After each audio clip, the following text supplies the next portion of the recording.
When his smartphone alarm sounded at 3 o'clock the next afternoon, Semple saved his work and shut down the computer.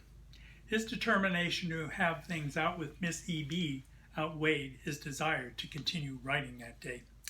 Semple found Miss E.B. at the kitchen counter, dicing vegetables on a white plastic chopping board. She neither turned around nor paused in her task. "What you wanting?" Semple's dammed-up anger was triggered. "What I want to know is how you found the house key. Why you seem never to be around. Why none of your belongings are in your room or the loo. And most of all, what gave you the right to alter my novel?" The housekeeper faced her interrogator. 1. I found key in silly little house outside. 2. Where I go and what I do, not your business. 3. I care not about your writing. 4. Leave me to fix meal.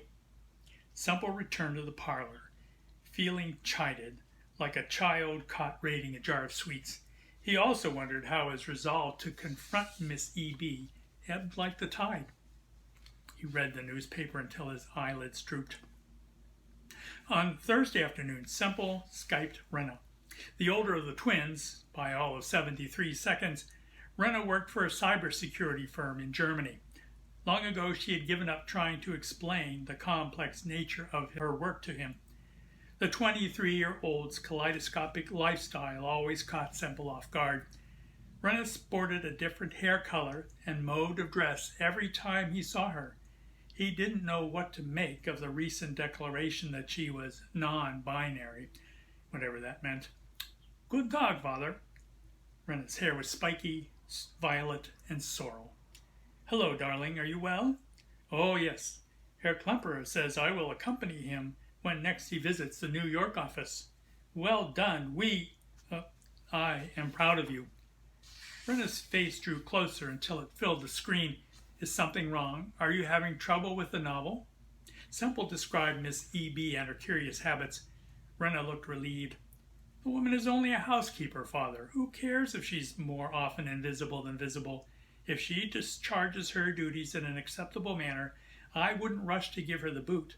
But if you're worried, why don't I come check her out in person? Getting time off will be no problem." Semple held up his hands. "That won't be necessary, love. I can handle the situation. Just the same, I think I'll conduct some online sleuthing to see what I can uncover regarding Miss E.B. Before ending the call, Rena promised to contact her father once her trawling foray was completed. Semple left a note on the kitchen table at breakfast, informing Miss E.B. that he would be dining out. On his way to the Red Lion, he paused to breathe in the scent of roses and carnations wafting on the warm air. The pub's peaceful atmosphere was balm to Semple's troubled mind. He exchanged greetings with Gerald Bronwell, who took his meal order and pulled the customary pint of brown ale. The publican pointed to a young couple seated in the corner booth. "I can ask them to move, Mr. Semple."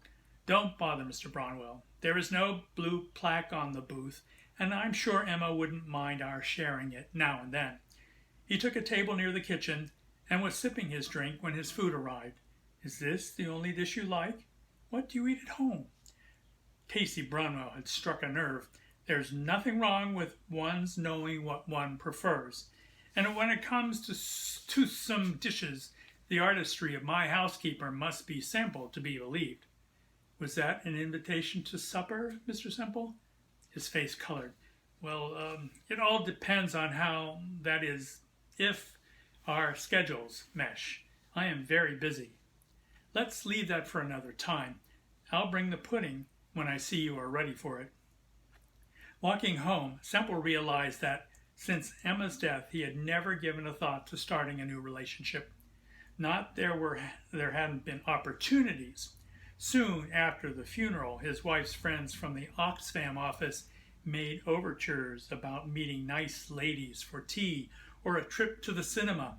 Semple thanked them for their consideration, but he turned down all such offers. Semple went to the kitchen for a glass of water, looking at the shadowy backyard as he drank. Miss Bronwell shouldn't have interpreted a remark about cooking as a supper invitation. Why hadn't he nipped the misunderstanding in the bud? Turning from the sink, he saw a covered earthenware dish in the center of the table. He put a hand to its side.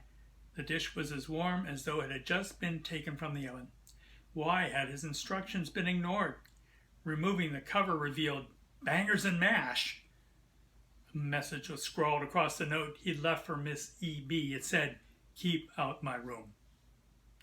It was impossible to tamp down rumors that a dragon had been seen in the valley. They worried Lady Aleph of Askerton, who had never heard anything good about the meddlesome creatures. The green-eyed blonde, widowed early in her marriage, was determined to preserve her husband's estate. This led her to work alongside its people instead of just commanding them. To be sure, this was something unheard of among gentlewomen. 300 years old, Castle Askerton was sited beside a stream that teemed with fish. The fertile fields around the castle produced a surplus of fruits and vegetables that Lady Aleph distributed to the poor. The woods teemed with deer, and the estate's sheep were renowned for the quality of their wool. The 7 years' contentment shared by Lord Askerton and his lady came to a tragic end one midsummer's evening. The lord of the manor had undertaken a solitary ride. When he failed to arrive home by twilight, Lady Alice dispatched a search party. It returned bearing Askerton's corpse. The castle plunged into mourning. Its namesake lay in repose on a bier in the great hall, a solemn man-at-arms posted at each corner. Snippets of servants' conversations overheard by her bodyguard McBlain's watchers confirmed what Alice knew in her heart. A number of her subjects questioned her ability to rule in Lord Askerton's stead. An accident. That was the reason Castle Askerton's inhabitants were given for their lord's death. McBlain told his lady a different story. Summoned by a farmer, he had hastened to the accident scene. Lord Askerton's neck and body bore deep, slashing cuts. McBlain knew that no forest creature was capable of inflicting such hideous wounds. The bodyguard didn't need to tell Aleph that her husband fell victim to a dragon's attack.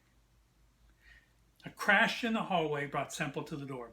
The housekeeper was on her knees beside the tray, plucking shards of china from the carpet runner and placing them in her apron.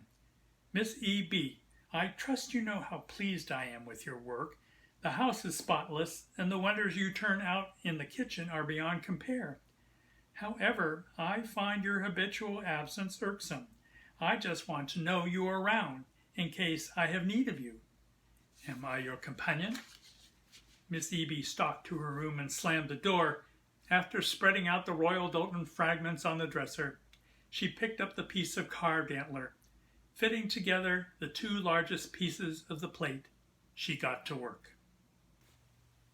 To be continued.